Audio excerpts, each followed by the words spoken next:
Well, good afternoon. Thank you so much for having me. My name is Aimee Klapach. I'm an orthopedic surgeon. I work with sports and orthopedic specialists and a line of health.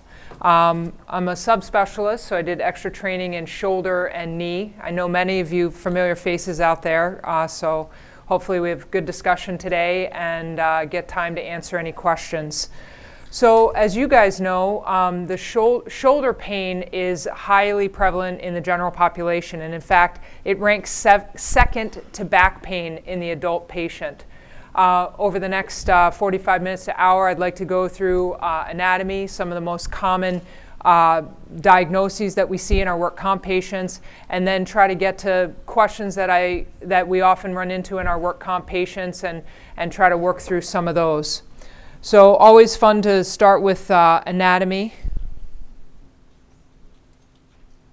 So first, when we look at the shoulder, we look at the bones. And the shoulder is an interesting joint compared to the hip and the knee, and that most of its attachments to the core body are muscular. So the shoulder is made of the humerus, which is the arm bone, the scapula, which is the wing bone, and it's only connected to the skeleton by this bone here, the clavicle. The remainder of the shoulder is attached by these muscles here called the periscapular muscles. And the key to a lot of our shoulder issues in physical therapy is really strengthening these muscles here. The ligaments are what hold the bones together. The most common ligament that we deal with in the shoulder is the ligament that connects the acromion or the spine of the scapula to the clavicle, and then between the clavicle and the coracoid here. So when people have shoulder separations, which we'll get to later, that's the ligament that can get disrupted. The muscles are the next layer, and the one that we hear about most commonly is the rotator cuff, otherwise known as the rotary cup that we've all heard. So what the rotator cuff is actually a set of four muscle tendon units that move the shoulder. So the way they work is you've got your muscle or motor that blends into a tendon, and that tendon secures onto the bone. So when you want to move the arm, the muscle contracts, that pulls the rope, which in turn pulls the ball. And there's four of them. There's one in the front that pulls in this way, there's one up top that lifts the arm this way, and then there are two that rotate around the back. Now, the rotator cuff, as many of you have heard, I describe it like your quarterback. It's a highly specialized, sort of lean, small muscle. The real workhorse of the shoulder are those muscles that I showed you before, the scapular muscles. So I talk about those guys like your offensive line. When people have rotator cuff tears, what we're talking about is a detachment, most of the time, of the rope off of the ball. And I describe to patients, this is like a garage door spring breaking off a door. Whoops. So next couple minutes we'll spend talking about the causes of rotator cuff injuries, labral tears, clavicle fractures, AC sprains, and osteoarthritis. So when we look at rotator cuff injury, now we're going to get through because there's some muddiness to that terminology. One of the most common things that we see in our patient population is number one right here, overuse. But like everything, everybody brings luggage or their own luggage to the party, and that is our age and genetics. So our age, when we look at age and when they've looked at studies, in general, about 22% of the population will have a rotator cuff tear or partial tearing. That age increases as decades go up. So in some studies, you look at under 40, there's going to be sort of less than 5% or 10% of people with an asymptomatic rotator cuff tear. And each decade as we go up, that percentage is going to increase. So if you have somebody and they have an injury, and then the doctor says, well, some of it's been there for a while, and the patient says, well, I haven't had any pain, and then you say, well, about 65% of rotator cuff tears are actually asymptomatic, so they're occurring without us knowing. About 35% are symptomatic. Now, genetics, there's some complexities with that. There's several studies that were actually pretty well done looking at the genetic component.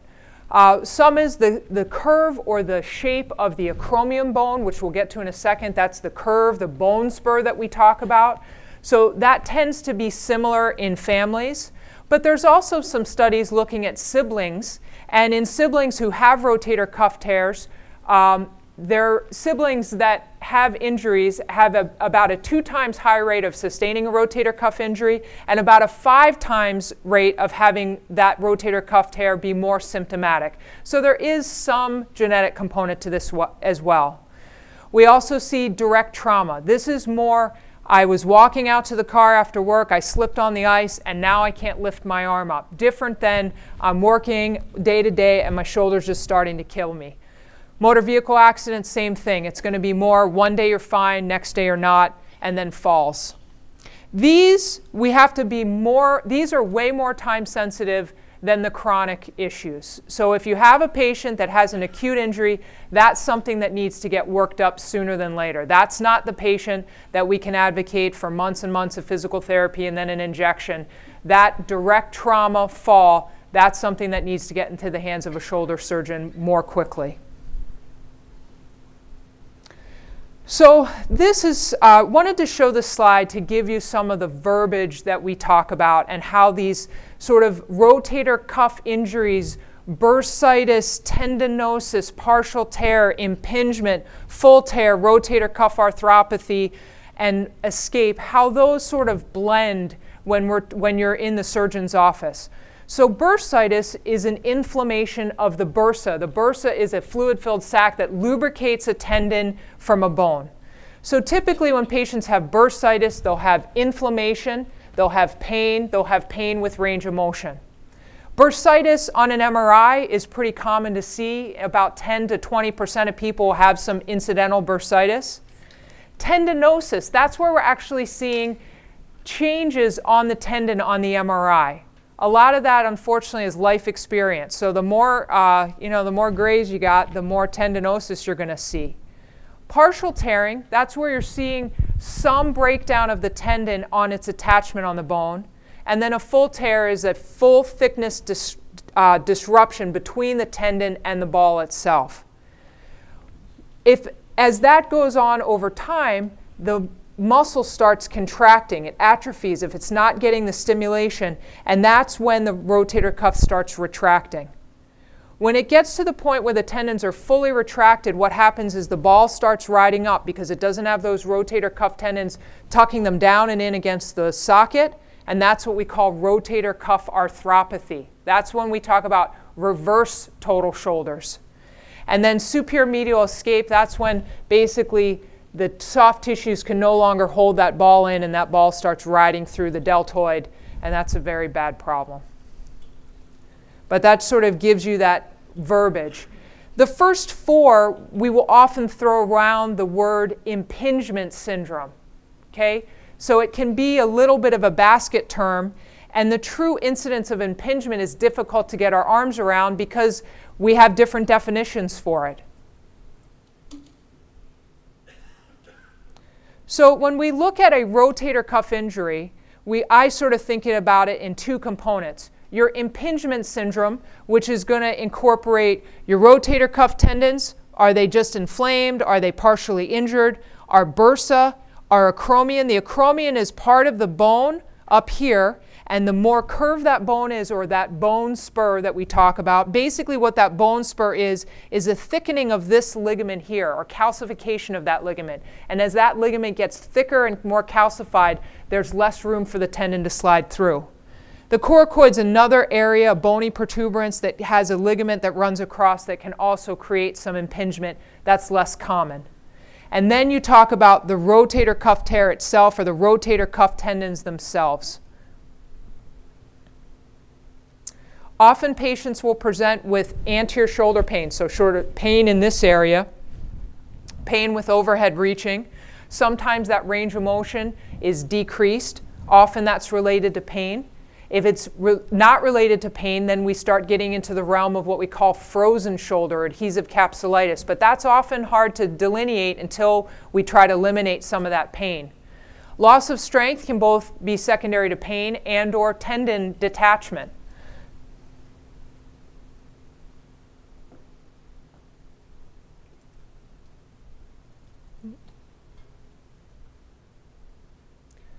The initial treatments are really dependent on the mechanism. So as we mentioned before, an acute injury is treated a lot differently than a chronic injury. So chronic wear and tear, I've had shoulder pain for a year and a half, it really got bad the last 4 to 6 weeks.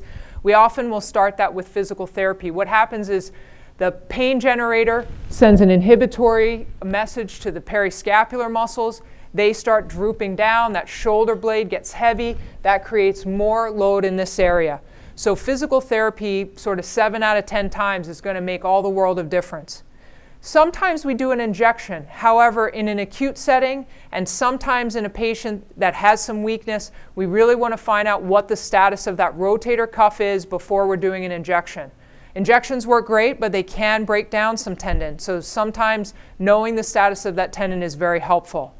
MRI will be indicated based on, again, the mechanism, the exam, all of those things, and then we want to have close follow-up. At the follow-up visit, often if we're not making progress, sometimes we're getting an MRI. Sometimes if patients have had a lot of treatment, we're indicating for surgery. But typically, unless it's an acute injury, we're doing about 12 weeks of conservative cares to get ready. The stronger the offensive line is, so to speak, the better you do post-operatively. Probably the #1 reason I see second opinions is weakness of the scapular muscles. So the same problem, even though things are perfect out here, you don't have that protection.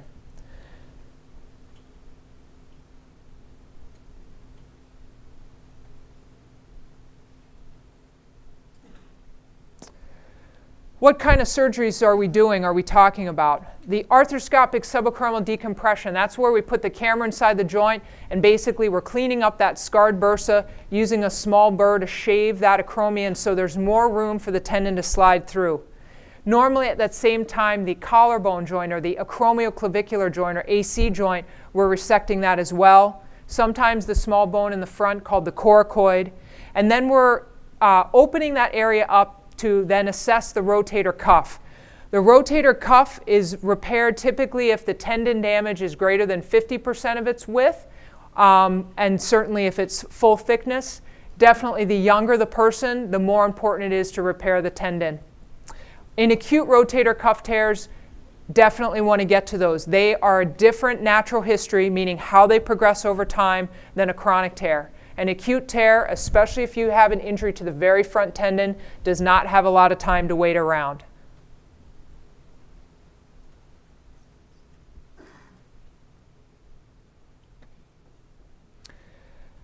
So the next structure that we typically see and we're referred are tears in the superior labrum or slap tear. The labrum and biceps is another hot topic for a lot of our work comp injuries. This is an anatomy. This is always a funny picture, but basically what this is this is the socket. We're looking at somebody from the side. We've removed their humerus, and this is the labrum. The labrum, I tell people, is a suction cup that makes the socket deeper, or a chock block for a tire. What it does is it prevents the ball from rolling out statically. So when people dislocate their shoulder, meaning it pops out, what they're normally tearing is the front labrum or the back labrum. Now the superior labrum has this structure attached to it called the long head of the biceps. And there's 2 parts to the biceps, the long head and the short head. The long head is actually the structure that we really see what gets irritated in our work comp people. They have this vague, deep shoulder pain. They can have mechanical symptoms. And what starts happening is as you're doing more supinated activity or outstretched activity, this bicep starts pulling on the superior labrum.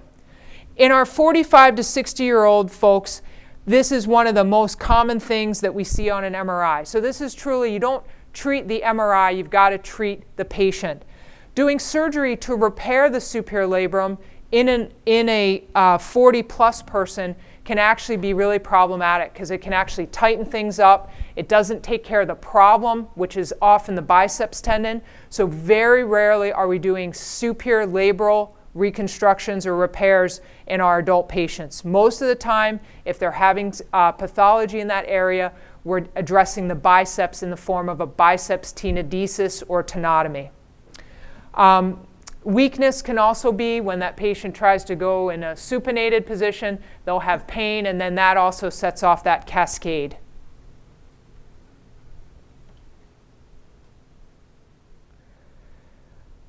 With the biceps and labrum, again, physical therapy is the cornerstone for shoulder. We want to address tightness of the shoulder.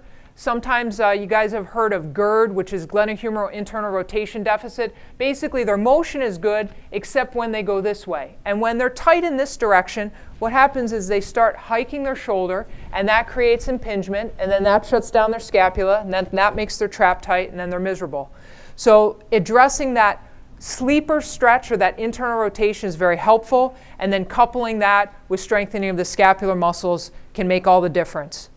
Operative treatment, very rarely, again, are we doing slap repairs in our folks over 40 or 45 because a lot of times that's making them stiffer and they have a higher failure rate than if we detach that tendon off the labrum and we tack the biceps up and stabilize it.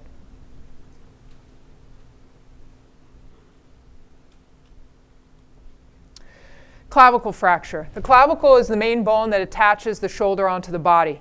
It's one of the most commonly fractured bones in the body. Most of them, about 75% of them are going to occur right in the middle. You'll often see this with a fall or direct blow. You often see this in our younger, more active patients. The mechanism is usually a fall and an outstretched arm, or even more commonly, a direct blow. You slip and you land right here and things get crushed. Often patients are going to know exactly what happened. You're going to have deformity, sometimes tenting of the skin, and pain. Now, diagnostically, x-rays are obtained. Sometimes a CT scan if there's a real complex clavicle fracture. Most of the time, clavicle fractures can be treated non-operatively. The body's great, bone heals with bone. So a lot of times if you have the clavicle in the same room, that's going to heal. 4 weeks of immobilization, then strengthening. We are operating on more clavicle fractures, and I'm sure you're seeing that. How did that come about? Well, one is technology is getting better, and because there's a bone, orthopedic surgeons will often fix them. But when do you fix those? What are the outcomes? Really, the outcomes, if you have greater than 2 centimeters of shortening, if you have what they call a butterfly fragment, so pieces in between where there's pieces that make this more unstable, or if you have a lot of tenting of the skin, and you know that one of those bone edges have pierced through the muscle and the bones aren't going to find themselves. So those are better indicated doing sooner than later. You can do them delayed. They're a little more challenging. But there is definitely a role for clavicle open reduction internal fixation, but not everybody. Those are sort of the criteria that we look at.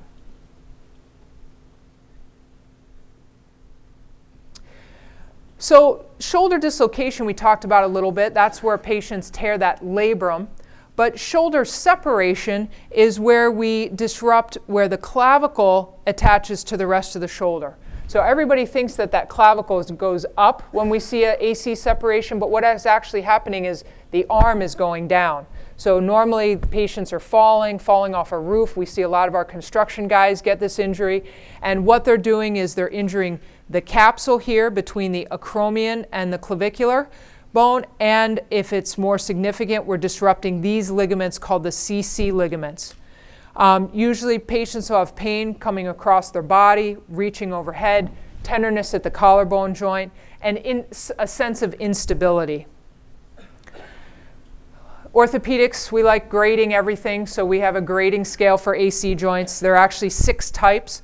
Type 1 and 2 are basically mild injuries to this capsule. Almost never do those need any kind of surgery. Once in a while they'll need an injection, but the cornerstone is time and strengthening the periscapular muscles.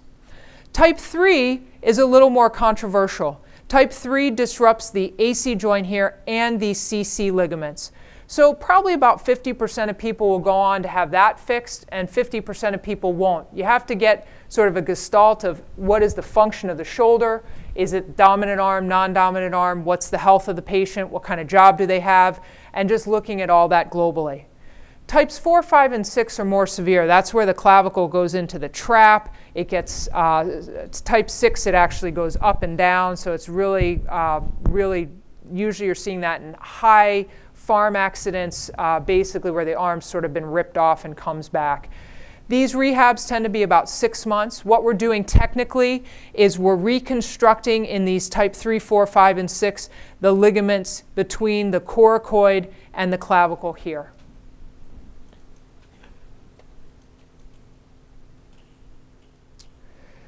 The AC joint. So almost everyone develops some arthritis at the acromioclavicular joint. This is an MRI of the shoulder. This is the ball. This is some of the rotator cuff muscles coming through. And this bright stuff, usually bright on an MRI, isn't good. It means fluid or inflammation.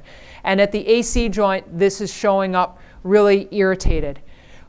As we gain life experience, we're going to see more arthritis. People that carry heavier loads or do repetitive loading at that AC joint, our pipe fitters, different people that work up above their head are going to definitely have more collarbone arthritis.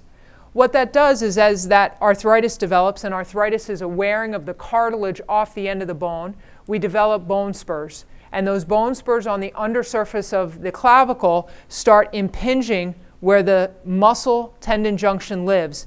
And as that impinges, that beats up that tendon, and that can contribute to that rotator cuff tendinosis, that whole grid that we showed you at the beginning. It is associated with impingement syndrome. Often patients will have pain right here. They'll have pain coming across their body.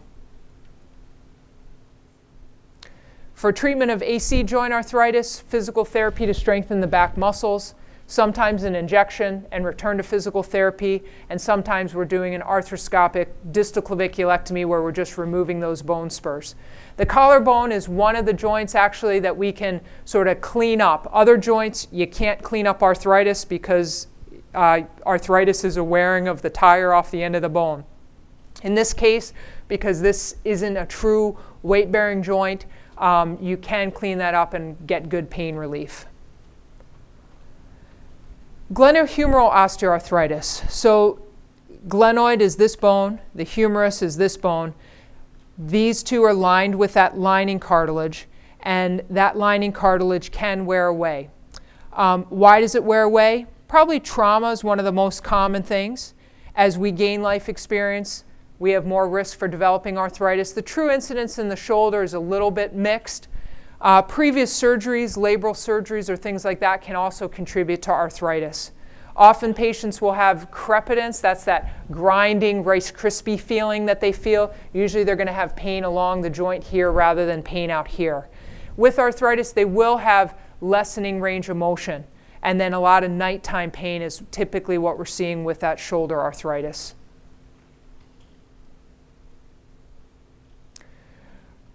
First line of defense for shoulder arthritis is an X-ray. It's really important, unlike the knee and the hip, the shoulder does not have a lot of real estate in the socket.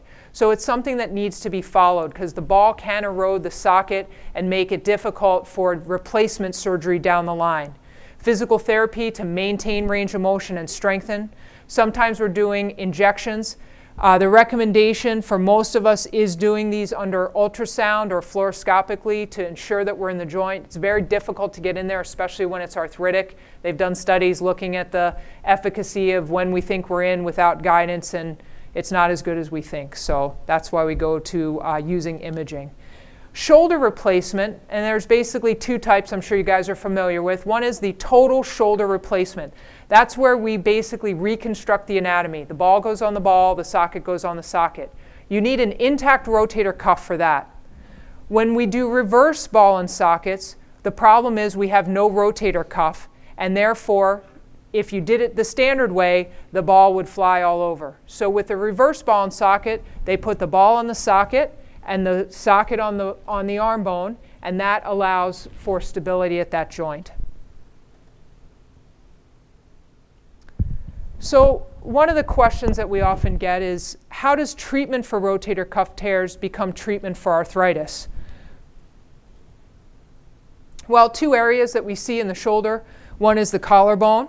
So we're diagnosing with osteoarthritis at the AC joint. As that shoulder gets inflamed, maybe with an episode of bursitis, scapular muscle shut down, that's going to put more load on the collarbone. That pre-existing arthritis can be symptomatic, and that's why we're doing surgery for that. With the glenohumeral joint, it's often in our work comp patient in the setting of rotator cuff injuries. either unchecked or untreated rotator cuff tears that retract and allow the ball to ride up with respect to the socket, and that abnormal wearing creates a wearing of the cartilage. Or we repair the rotator cuff, but the tendon's too thin, too crummy, doesn't heal, and over time that ball rides up and becomes what we call rotator cuff arthropathy, meaning joint destruction. For the AC joint, often physical therapy, injection, sometimes resection, which is pictured here. So we put a camera in the bursa. This is the spine and the acromion. This is the clavicle, and we use our burr to resect between 6 and 10 to 12 millimeters of bone, so there's no touching of the bone when it comes across. With rotator cuff arthropathy, physical therapy to strengthen, sometimes injections, careful following of the socket, and then reverse total shoulder, where again we're putting the ball-like structure on the socket and the cup on the arm bone. So when do we talk about replacement versus a scope, and how can we deal with that?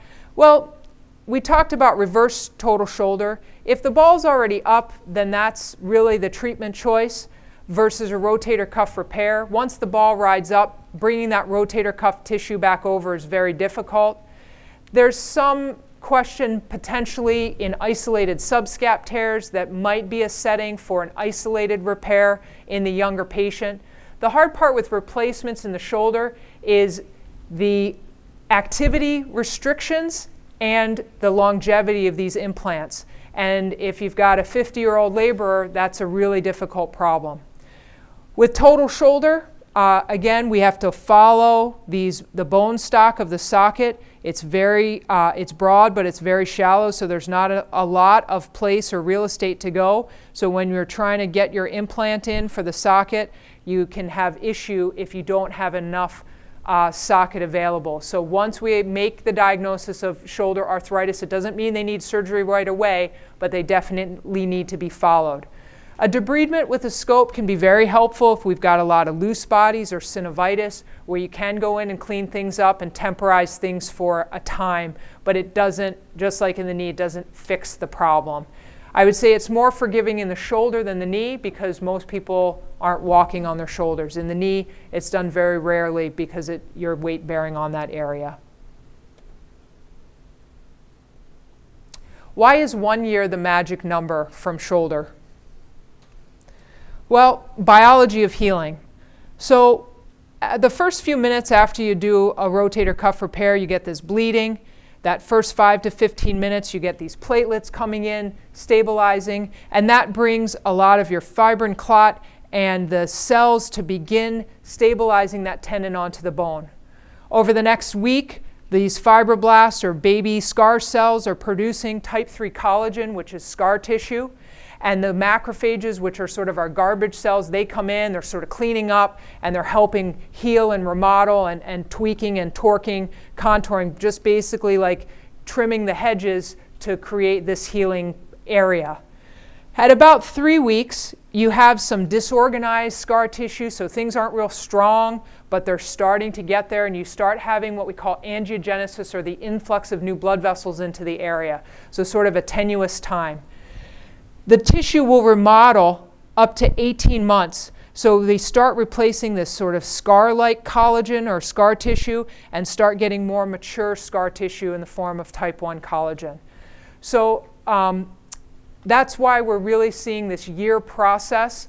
Between the 6-month, 9-month mark, that's where things start to stabilize. You start developing strengthening and stamina, and then it can be up to 2 years out after where patients will continue to get better. What do we need? Well, you need mechanical strength reestablished, so we got to get a good repair. If the tendon's real retracted, then you have a lot of tension on it, so it's constantly fighting. The tendons have to be able to glide through that sheath or that area without getting impinged, so that's why we do the bone spur cleanup, so they're not getting caught up on the way. The ligament has to help so the joint isn't shifting in and out. And then if the tendon-bone connection has been disrupted, you have to reestablish that essentially with the same strength. If it takes X amount of pounds to lift the arm up, you got to be able to repair that tendon and hope that it can get back to there. If it's under a lot of tension or the muscle's atrophied, those are the settings where the tendon can't do the job that it was meant to initially. You know, the repair is weakest earlier on. That's why we harp on sling use, especially for that first 4 weeks. The strength starts coming around the 6 to 12 months. And, you know, there's some indications that you're never getting what Mother Nature gave you. You're only getting that sort of scar tissue, that 2/3 strength of what you had initially. What slows us down? Smoking. Prevents angiogenesis. If you don't have blood flow there, you're not going to have macrophages come. They can't remodel. So that really messes up that whole system. Diabetes. Basically, diabetics, the glucose strangles the blood flow. So if you don't have controlled sugars, then you're not getting that angiogenesis either.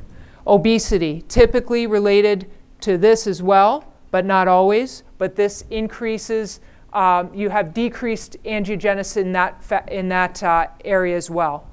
Depression, positive attitude is always better than when we're down. Work comp population is difficult. As Ken mentioned, you know, people are used to doing what they're doing. That gives you purpose. It gets you up every day. And when you don't have that plan and that regimen, it's really hard. You lose a sense of self, and it's hard to get motivated. Everything hurts more when you don't feel good. History of chronic pain, neck issues. So I often talk to patients about we're peeling the onion. We got to get one area, get that down. Now we're going to figure out what else is left over. As we increase in life experience, you're going to bring more rotator cuff issues to the table, so more damage to the tissues as we gain that life experience. One surgery makes it harder to heal later.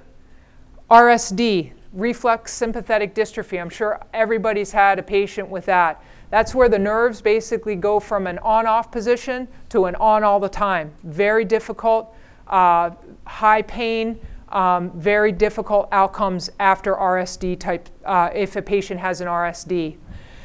Risk factors. We know there is some genetic component to especially women, but also applies to men with lighter hair and fairer skin. They have a higher incidence of pain, and they have a higher incidence of frozen shoulder. Why? We don't know exactly, but there is an processing that they have a little different genetic processing for those pain factors than folks with darker hair.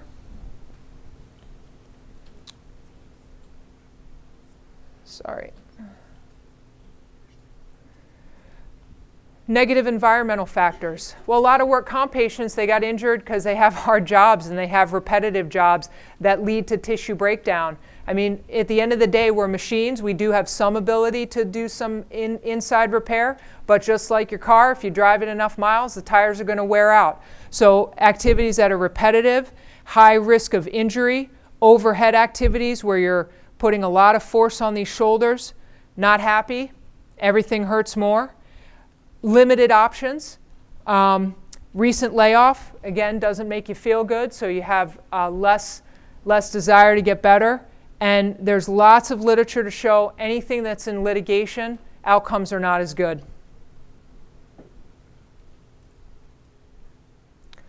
When might it not be a shoulder problem? I think you guys have seen this ASES form.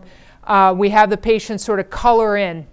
When we talk about shoulder pain, usually we're looking for the patients to color in some marker right in here, right in the bursal area. So when patients come in to see me, they'll say, oh, my arm is killing me. Well, we know that's really going to be, for the most part, shoulder.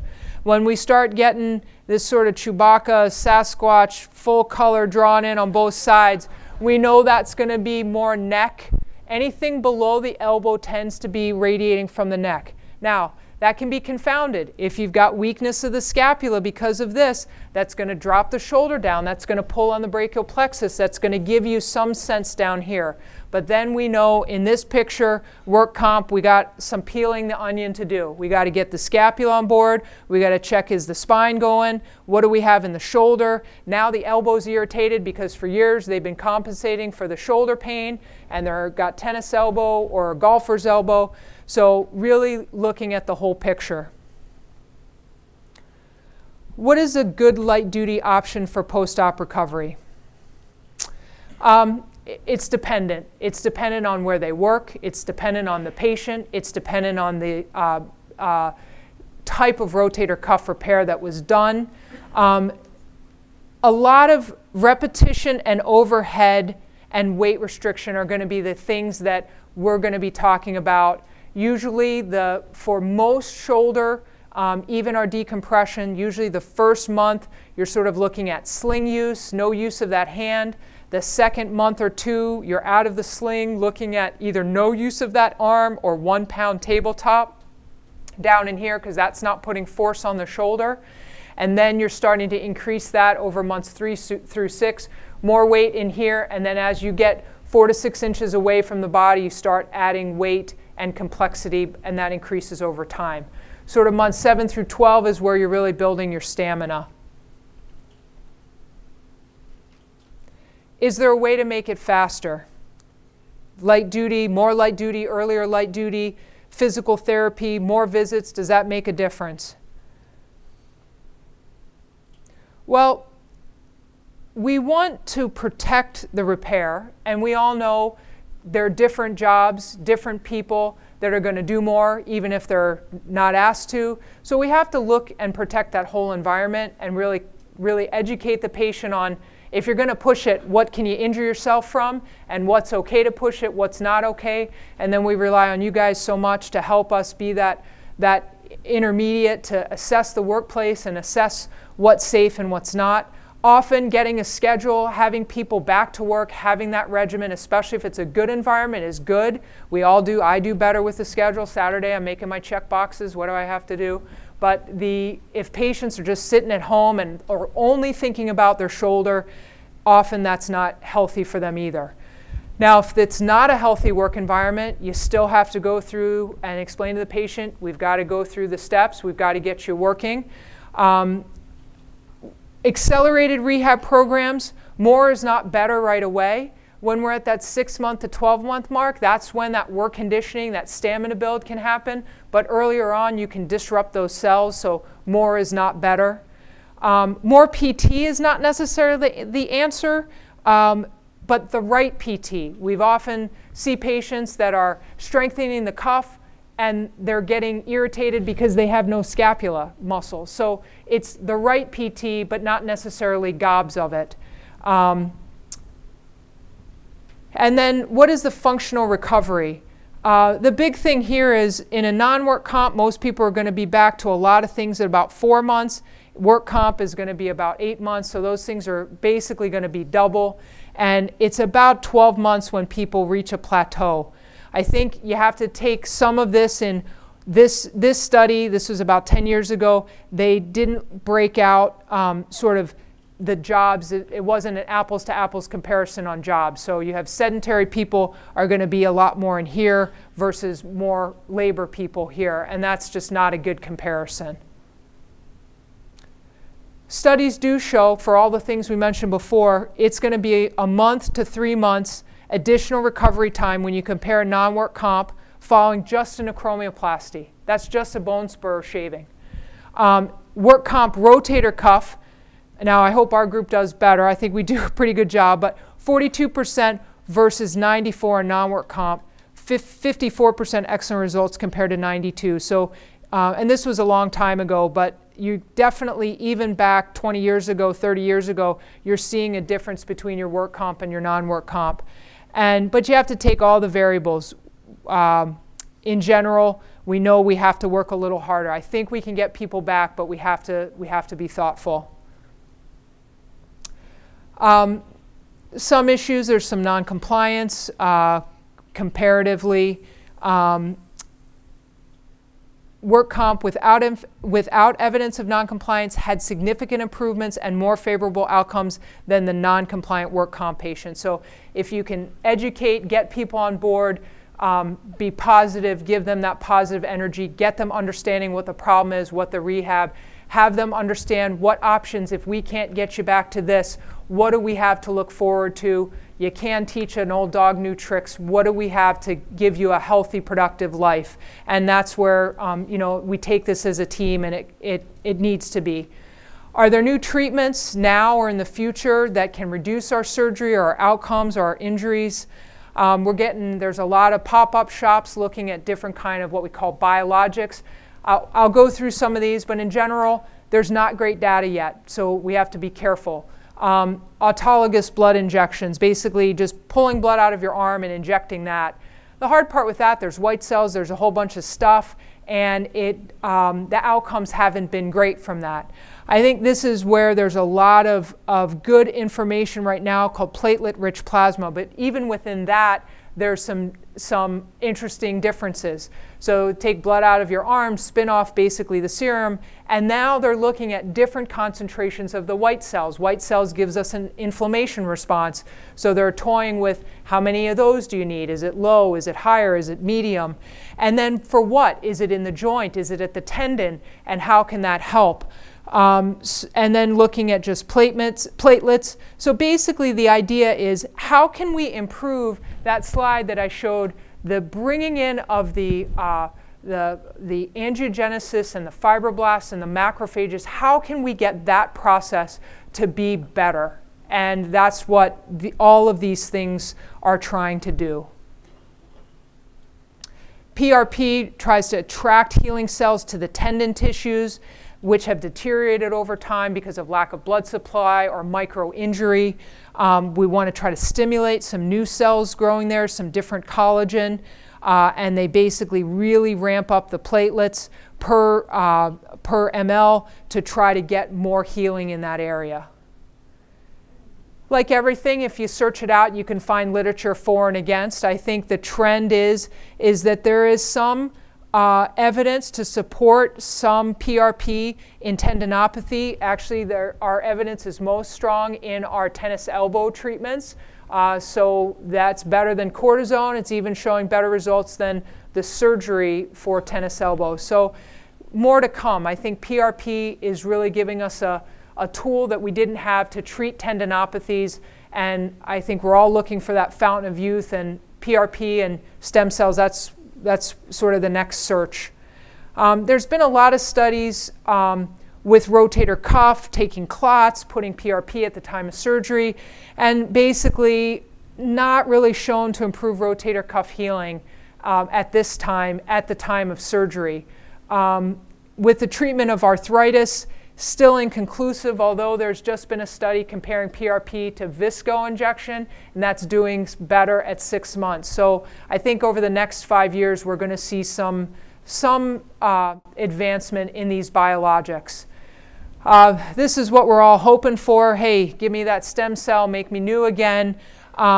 Really, there's sort of two ways to obtain a stem cell. One is what we all think of, and that's sort of this embryonic stem cell. This is the cell that can turn into everything. And that's not really what we're talking about in this country. We're really more talking about our adult-derived cells. So taking cells from fat or our own bone marrow and having those sort of bone stem cell that have that pluripotent ability, that meaning that ability to turn into different cells.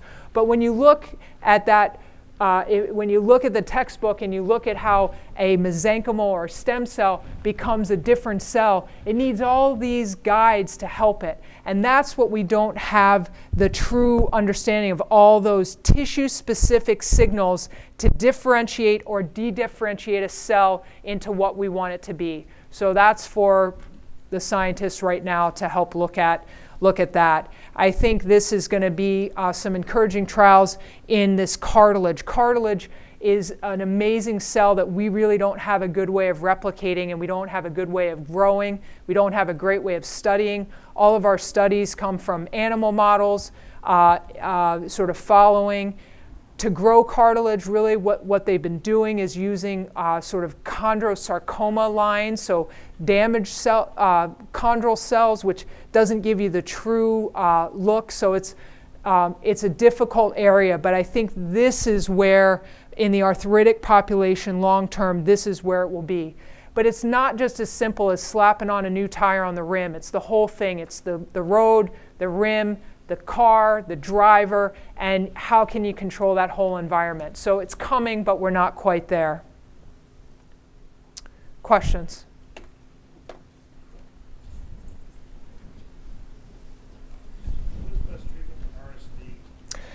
So multimodality. 1, early identification. 2, partnering with a pain management, physical management, rehab specialist, neurologist, and or pain management specialist that can help with a number of things: desensitization, physical therapy, oral medications, sometimes nerve blocks, I think early recognition, and then partnering. Unfortunately, there's not a surgery to fix RSD, and often we make that worse. Is it on? I know that work comp is always an issue as far as recovery. Actually, you're going to be doing surgery on one of my clients on Friday. And when I met with him, I found out that the insurance company had authorized the surgery just like that. I mean, I was really quite amazed. How much of the slower recovery of work comp clients are there because of delays? Well, we got to do an Aimee, or we got to do physical therapy. We got to do this, we got to do that. But finally the Aimee, and then the Aimee may or may not agree with it. Yeah. Meanwhile, the patient is still there. How much of the problem is the delay in the work comp system versus general health insurance? I think that it's a great question. I think it's a complex answer. I think in relation to the shoulder, I would probably give you 3 answers. 1, in the acute tear, I just saw a gentleman, unfortunately, fell on the ice back in February, delay, had physical therapy, had an injection, finally, 5-6 months later, now gets an MRI, had an acute cuff that's non-repairable. So that's a devastating miss on the fact that that's that acute injury that should have been fixed in February, but now we're down sending him to Dr. Freehill for a reverse total shoulder. I think in your small rotator cuff that is a repetitive overuse or impingement, I think there's twofold. 1, you want to make sure you're doing the right therapy to maximize, but you also want to keep, I think that dissatisfaction for the work comp patient, if they are mired in the weeks and weeks of waiting and not having a plan, that's where that psych component, that psychological component, where they just get down. And we know if you're depressed and you're not happy, you're not going to do as well over here. So I do think delay hurts. I'm a conservative surgeon, so you don't want to rush to surgery all the time. People want sometimes a quick fix. There is an element of getting the muscles on board. If you operate on a well-functioning, less pain, muscles working better, you're going to do way better post-operatively, except in the acute setting when you need to get to that sooner. I wonder if in the study it wouldn't make more sense, rather than to refer to the delayed recoveries as workers' comp and the more quicker recoveries as non-work comp, if we would use terminology of employees that had heavy-duty jobs or medium-duty jobs versus those who had light-duty jobs and sedentary jobs. I mean, if you're working with a drywaller who is doing overhead reaching, and you're comparing his recovery and his likelihood to return to that job with a software engineer who hurts his shoulder on a weekend ski trip, he's likely to return to his job. So you said it, it's a poor comparison. Yeah, and that was one study, that particular study. So they do, that's a great point, and they do have some job matched. In general, if you do compare same activity for work comp, non-work comp, there is complexity with the work comp, the litigation, et cetera. Not all of those studies had that bared out, and that's why I just brought that one study to light, because they didn't. But yes, that's a great point, and you're right. But in general, even a sedentary worker, work comp litigation versus a non-sedentary worker, non-work comp, this person's going to do better faster than this person. Oh, sorry. We'll go here first. Okay. Go ahead first. Oh, thanks. I've seen lately situations where the doctor, based on the employer that they're dealing with, will not give the patient any restrictions because he feels that the supervisor, who has no medical training whatsoever and now no guidance from him on what he should or shouldn't do, send him back to work. Another thing I hear is that because they have no restrictions, they are not eligible to have a QRC. These people have an MRI, it's an acute injury, and then by the time they have them keep on working, and then they do the surgery, and time again, they find a lot more damage than the MRI had shown because they've worked like even months on that injured shoulder. Yeah, so I think being thoughtful about what is the patient doing, talking to them about how can we, you know, I try to talk to patients about their job. What activities do you find are aggravating? And I think for the lion's share of patients, they're going to say, hey, I can do X, Y, and Z in my job, but this is difficult. I think very rarely do we get the patient that is just really obstinate and doesn't want to do anything because they're just so mad. I think that's the rare. I think if you can engage the patient, try to come up with some specific restrictions and say, hey, I'm not going to, you know, sometimes work has a hard time saying, okay, I can lift 10 pounds here to here, 1 pound here. The patient says, these are the aspects of my job that I can do that I know isn't going to irritate. These are the things that I'd like you to, like, I need some help with. And if we can get those specifics, I think that's helpful. Now, it's always difficult if we don't have a firm diagnosis yet, if a patient's been working. How do you go from no restrictions to restrictions? But that's a conversation of trying to engage the patient early, get them on board, have that positivity, and move forward. But yes, it's the frustration of that third layer with work comp, because we have to raise our hands and ask from someone that isn't doing what we're doing. But understanding that they're paying the bill and they're employing the patient and they've taken on the risk and responsibility. So it's a muddy system, but yes, I think communicating with the patient, figuring out what they do, engaging them early, and I think that empowers them and gives them that ability to want to get back to work in a different way. And sometimes employers are just not nice, and we deal with that, and I think if they can have a supportive medical team, you and I and the PA and the patients, then they're in a better spot and they're able to deal with that more easily. Did that answer your question? Okay. Thanks for coming. Yeah, thanks for having me. My question is about the PT protocols. And many of us know that they really work. And especially we see that with second opinions a lot, just getting them into a different therapist. You really make a huge difference.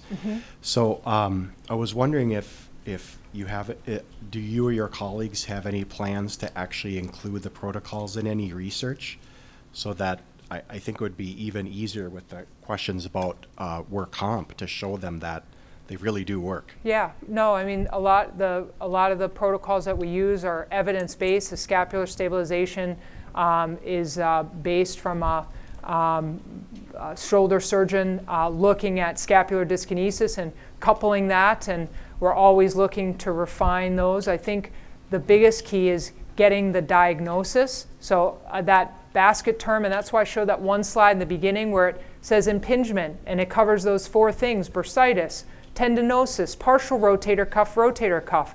Well, if you don't have any scapular mechanics and you're working on your impingement protocol and you have a rotator cuff tear, well, that's going to load the rotator cuff more. What you need to work is the base in order to work out. So I think some of that is recognition, some of that subspecialization. You know, for example, there's things in the hip or foot and ankle that I'm not as familiar with just because I don't do that every day. So if you have a therapist that's maybe seeing a foot and then a hand and then a back and then a shoulder, they may say, okay, rotator cuff, and we're going to do rotator cuff protocol, impingement protocol, and they're not looking at, hey, the scapula is way off, and how can I build that up? A lot of times we send, I think we don't, but I think patients get sent for eval and treat. So then the physical therapist is making some of the determination. And they're great. A lot of them are great. But again, if you're missing that core base, then you're going to be doing the wrong thing. And that's where we have to spend a lot of time talking to the patient saying, hey, I know you've just done 8 months of physical therapy, but I'm sorry, you're strengthening your cuff, your quarterback, and not strengthening your O-line, and we have to get back on board. Let's try it for 4 weeks, come back, let's see how we're doing. Then we can start making some progress. Hi, Dr. Klapach. So thank you very much for coming today. Thank you. My question, you mentioned earlier that there's a disparity in the recovery of litigated cases compared to non-litigated cases. You also tell us that you rely a lot on people in our profession to provide you information on a job for people getting back to work.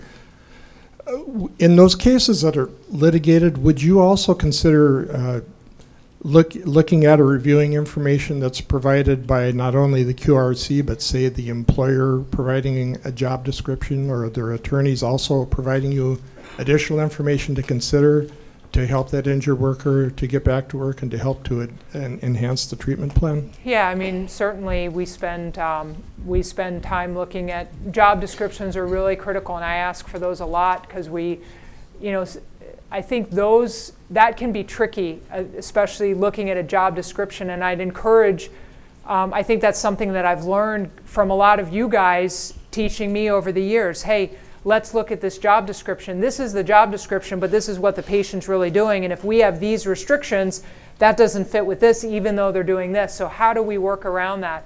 So I think you guys can help educate us as far as saying, hey, this is the job description. Even, we like suggestions. Some of us are, don't take that too well, but I think that's how I do. If you have questions, always call me. But you know what I'm saying. I think providing job description is very helpful for us. What is the patient doing? And that's what I try to ask the patient too. What do you do? What you know what you do during the day. Tell me what you do. I don't know what this machine is or this machine. The second thing is the litigation piece. I think there's just really a psychological component to that extra stress. Extra stress brings extra cortisol. Extra cortisol, that fight or flight response, means not as good healing, means more pain, means more dissatisfaction. So there's lots of studies done on the negative feelings, and if there's litigation involved, you're gonna have more of those than a non-litigated case. So I think the more information is always better, and that's how that piece ties in.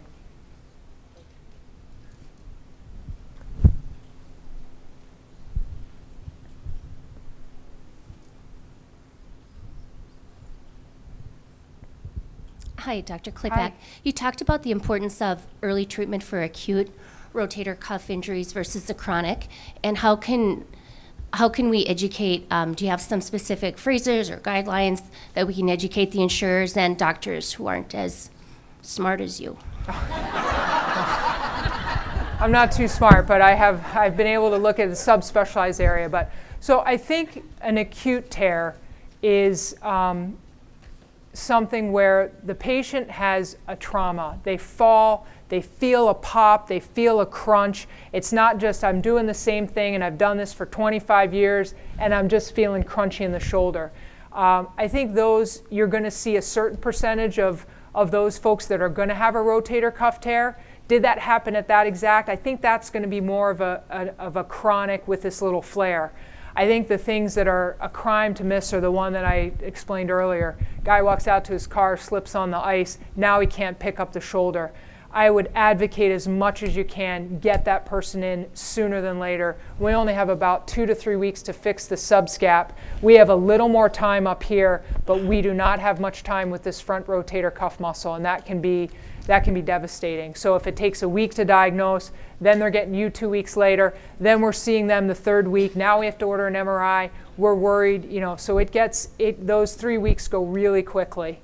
So I think acute tear where a patient was able to move and now they can't lift up their arm, that advocate to get them in because they can miss something that's going to cause far more expense on this side than an early MRI would.